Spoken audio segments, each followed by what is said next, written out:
This is the end of an era. 100,000 tons of it.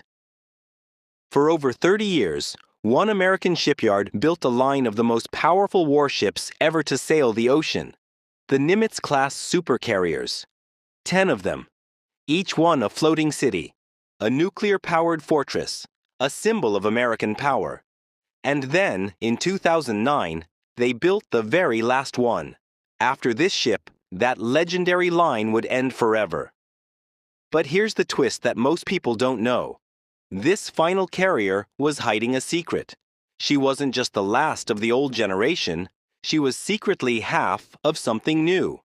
This is the USS George H.W. Bush, the last Nimitz-class carrier ever built, and one of the most fascinating ships in the entire U.S. Navy. And her story starts with the man she's named after. Because the George H.W. Bush isn't named after just any president. It's named after a man who at 18 years old became one of the youngest naval aviators in American history. During World War II, George Bush flew torpedo bombers off the deck of an aircraft carrier. The exact kind of dangerous carrier flying this ship was built to launch. His aircraft's call sign was Avenger, after the plane he flew. And decades later, when the Navy built its final mightiest Nimitz supercarrier, they gave it his name, and that same call sign. There's a poetry to it, a ship that launches carrier pilots, named after one of the bravest carrier pilots America ever produced. Now, on the surface, the Bush has everything that made the Nimitz-class legendary.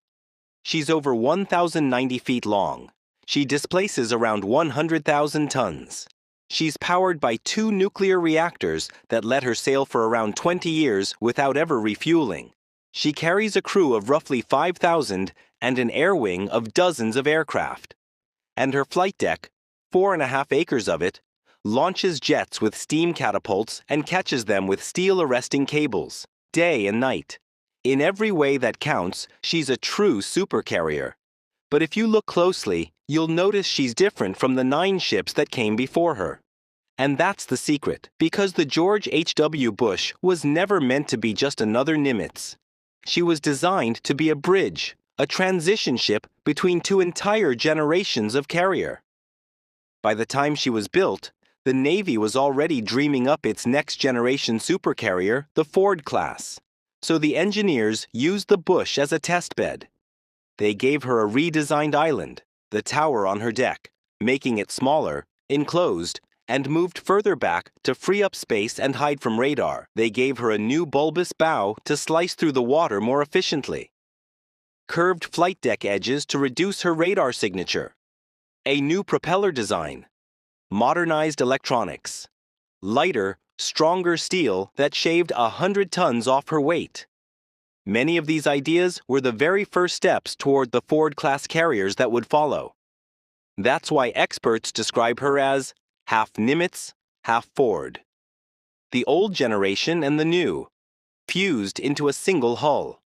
And that role as a test bed? It never stopped. Even today, the Bush is used to try out the technology of the future. In 2025, she became a platform for testing a laser weapon system, a real, working laser designed to detect and shoot enemy drones straight out of the sky. Think about that. A ship laid down over 20 years ago is now helping pioneer weapons that sound like science fiction. She adapts. She evolves. She keeps pointing toward the future. So where does she stand today? The USS George H.W. Bush is expected to keep serving for decades, potentially into the 2040s, just like her sisters. But her real significance is bigger than any single deployment. She's the final chapter of one of the greatest shipbuilding achievements in history, the last of 10 mighty carriers that defined American power for half a century. And at the same time, she's the first whisper of what comes next. She closed one era and quietly opened another, named after a young pilot who once risked everything from the deck of a carrier. The last Nimitz supercarrier stands as a bridge between the legends of the past and the technology of tomorrow.